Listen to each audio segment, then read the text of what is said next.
Hi everybody, hope you're all keeping well. This is the first video now in a new series of where I ask for your questions and I try and answer them on model railways. So my first question came from Mav and he's asking, I'm considering swapping to DCC as I build his layout, which is in Welsh, I'm not going to try and pronounce it, but I can't decide the pros and cons balance. I'd like the idea of actually driving the loco, being able to double head, sound, etc. But I was raised with DC and DCC is expensive. And the cost for sound is horrendous.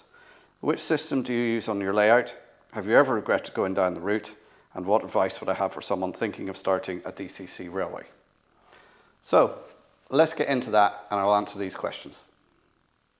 So let's get into these questions about DC versus DCC.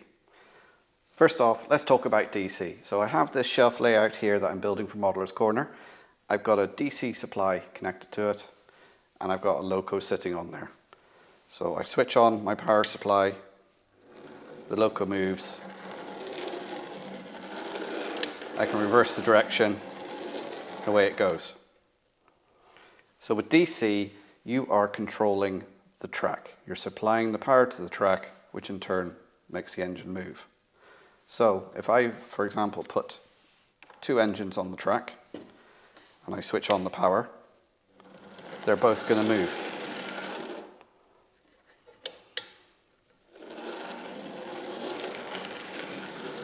Which is not ideal. If you want to have two trains on the same track, then you have to put in isolating sections, which means cutting the track, wiring in switches to make the sections live or dead. DCC replaces that problem with DCC, you're controlling the train or the engine as opposed to the track. So let's connect this up to a DCC supply and then we'll have a look at it. It's connected up to a DCC supply now. I've swapped over the locos to my DCC locos, so I've got a sound fitted class 37 here and I've got a little jinty down here. Just to demonstrate, so class 37 here, we can switch on the lights, you see they come on, we can switch on the sound,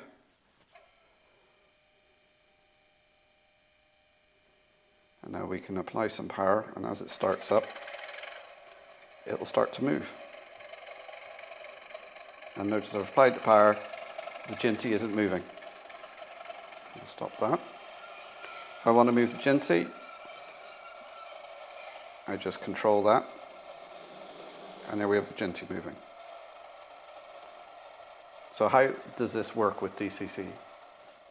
We take my little track tester, put it on the track, you can see it lights up, there's power going to the track. But the locos aren't moving. Unlike DC, which you switch on the controller, the engines start moving. And as I showed you previously, this one here I can switch on the lights, make it move, all independently. So I'll talk more about the controllers later, but let's just have a look. So we'll take a look at this loco here. This is an Irish A class. This is by Irish Railway Models or Accurascale. And if we take off the top here, we can see the insides. So here we have the DCC chip. So the DCC controller is sending signals through the track to this chip, and this chip is then telling the loco what to do. You can see here there's a speaker, so this one is fitted for sound. So when you buy a loco to run on DCC, it'll either come DCC ready, which means you have to get the chip and fit it yourself, or DCC fitted. Obviously, the chip comes already in it. The chips nowadays, they're very easy to fit. Some of the locos, like from Accurascale and Irish Railway Models, have a top like this. It's held on with magnets. You just take it off, you get the chip, and you just push it on. Here's an example of an 8-pin chip. So here's one. It's called 8 pins, obviously, because it has 8 pins. Some of them are 21. There's a new one with 22 pins. Some are 6 pins. And you just get the right chip for your loco. This is just a normal 4-function chip. So it'll go backwards and forwards, and another couple of functions like lights, head and tail lamps, cab lights, that sort of thing. So you get your loco. As default, most chips, when you get them, they're set to an address number 3. So you program the chip with a number that is unique to you. Usually I will use the number on the actual loco. So this chip here is actually, I'll show you, this is 048, so the number of this chip is 48. And that is the basics of DCC. Fitting the chips aren't that difficult. The Ginty down there, I had to hardwire the chip in it because it didn't come with a slot for a chip, so that isn't DCC ready or DCC fitted. That is just a standard loco, and you actually have to hardwire the chip in. So I'll link that video so you can see how it is, and it's only 4 wires you have to solder on. It's not that difficult. So even if you have some other old locos, you can fit DCC chips to them. So this is the controller I use. This is the GaugeMaster Prodigy Advance. Recommended retail for this is around 500 sterling. So it's not cheap. But with this system here, I can run 4 to 10 locos on my layout. I got a little control box here. This is where I enter the loco numbers, and I can control them using this knob here. But I have the Wi-Fi adapter with mine, which means I can use a tablet controller, which gives you much more freedom just to walk around. You can see here I have the locos at the top. I've got their numbers in the top, and then I just have a simple slider for bringing it up, and you have all the functions there. So I have lights, switch on the sound, you might hear it in the background. Stop. It just means you can use this, you can walk around your layout, you can sit on your sofa and control your trains. As well as that, you can connect 2 or 3 controllers to this, so if you have friends around on a running session, they can have this software on their own phone or tablet or whatever, and they can be controlling the trains as well. So that's the DCC system I use. Now there are cheaper ones. I'll put a link to Rob from Little Wicked Railway. He's got a system on there that he uses. I think it cost him about £50. But I'll link that video so you can see the system he uses. It's quite a simple system. Now the other thing is to talk about the cost of the chips. The chips or decoders that go into the locos. They can cost anything. You can get cheaper ones for around £12 to £15. The more quality ones are around £20 to £25. And then if you want sound, it can jump up then to anywhere up to £100 to £120 for a sound chip. Personally, I do like having a little bit of sound, but I find if I have all my sound locos going, it gets way too noisy. And it's a novelty factor, and it's a nice thing to have at shows when you've got kids around. Most of the time I run my trains without the sound on. DCC gives you great control over your locos. You can shunt them. You don't have to worry about wiring in isolating sections. It makes the wiring of your layout easy. You just make sure all the rails are live, connected to your bus wire or however you're connecting them. And it just makes it so much simpler. Let's talk about now programming CVs. I know that will probably sound very scary to people and may put people off DCC, but it is very simple to do. 9 times out of 10, when you get a new loco, the only programming you're going to do is to give it a particular number to the decoder for the command station. So I'm going to show you how I do that on this GaugeMaster system. You can see here there's a separate piece of track, and I've got my A class sitting on it. I'm going to program the number 48 into it. Some systems you have to do it on the track, and when you're doing that you have to make sure there's no other locos on the track at the time, or you end up programming them all at the same time. But this is separate on the programming track. So to program the loco, get the controller, hit the programming button, programming track, hit enter. It comes up with the address CV. We want to put in 48, tap in 48, enter. It's sending it to the loco, and that's it programmed. That's it done. So now when I put it on the track and dial in 48 to this, I can control that train. Simple. Now as you get more into DCC, you can get more advanced with the CVs, because all the CVs will control something different. from the top speed to the lower speed to how fast it accelerates, different controls on the lights and the sound and things like that. So you can get more into it, or just the basic, program in the address. That's it. So after programming the loco, it's back on the track here, just so I can talk a bit more about functions you may have heard me mention. So if we look on my tablet here, we can see we've got 48 there, which is this loco.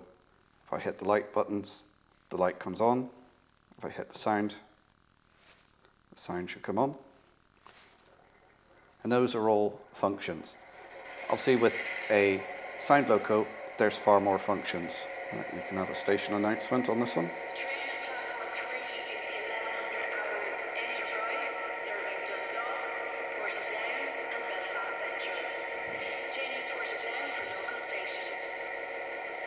So that's what they mean by functions. It's all the functions that come on the chip. Lights, cab lights, different sounds, that sort of thing. So that's what's meant by functions. The other thing with this loco and DCC, and I believe you can do this on DC as well, but is stay alives. So there's a stay alive fitted to this. So if I take it off the track,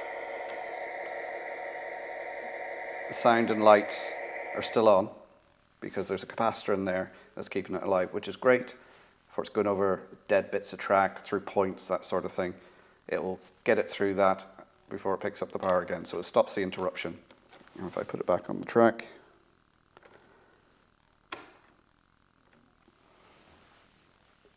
and hit the sound again, on it comes.